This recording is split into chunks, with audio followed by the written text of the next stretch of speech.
நடிகர் திலகத்துக்கும் நம்ம சிவகுமார் அவர்களுக்கும் நடந்த ஒரு சுவாரஸ்யமான சம்பவங்க. அவங்க 2 பேரும் சேர்ந்து நடிக்கிறப்போ ஒரு சாப்பிடுற சீனு. அது என்ன படம்னு எனக்கு தெரிஞ்சு மென்ஷன் பண்ணல. மென்ஷன் பண்ணியிருப்பாரு. பட் நான் மறந்துட்டேன். ஏன்னா இது 10 வருஷத்துக்கு முன்னாடி அவர் ஸ்டேஜ்ல பேசுறப்ப நான் கேட்டது. சிவகுமார் சார் ஸ்டேஜ்ல பேசுறப்ப கேட்டது. அப்ப சொன்னாரு, சாப்பிடுற சீன்ல அங்க எல்லாருமே சாப்பாடு எடுத்து வச்சுட்டாங்க. ஒரு அப்பளம் இருந்துச்சாம். சிவகுமார் சார் என்ன பண்ணியிருக்காரு, டக்கு டக்கு டக்கு டக்கு டக்குன்னு சரி சாப்பிடுற சீன் தான் சொல்லிட்டு மறந்தாப்புல அப்பளத்த ஃபுல்லா சாப்பிட்டு முடிச்சுட்டாராம். கடைசி பார்த்தா செட்ல எல்லாம் அங்க ஷூட்டிங் கட் ஆயிட்டு அந்த சீன் கட் ஆயி திரும்ப ஒரு ரீடேக் எடுக்கிறப்ப பார்த்தா அப்பளம் எங்கப்பான்னு கேட்டா, அப்பளத்த நான் சாப்பிட்டுட்டேன். அப்படி இன்னொரு அப்பளம் எடுத்து வைங்கன்றப்ப, அப்ப சிவாஜி சார் சொன்னாராம், இல்லப்பா நீ இப்படி பண்ணக்கூடாது. நடிப்பு புதுசுதான். இங்க வைக்கிற எல்லா ஐட்டமும் எதுவும் சாப்பிடக்கூடாது. ஜஸ்ட் சாப்பிடுற மாதிரி ஆக்ட் மட்டும் தான் பண்ணணுமே தவிர, இதுல நீ சாப்பிட்டு அத ஒரு ஆக்டா காமிக்க கூடாதுன்னு சொல்லி அப்பவே ஒரு விஷயம் சொல்லியிருக்காரு.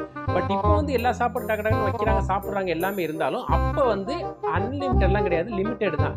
அந்த சீன் முடிஞ்சதுக்கு அப்புறம் தான் எதுனாலும்.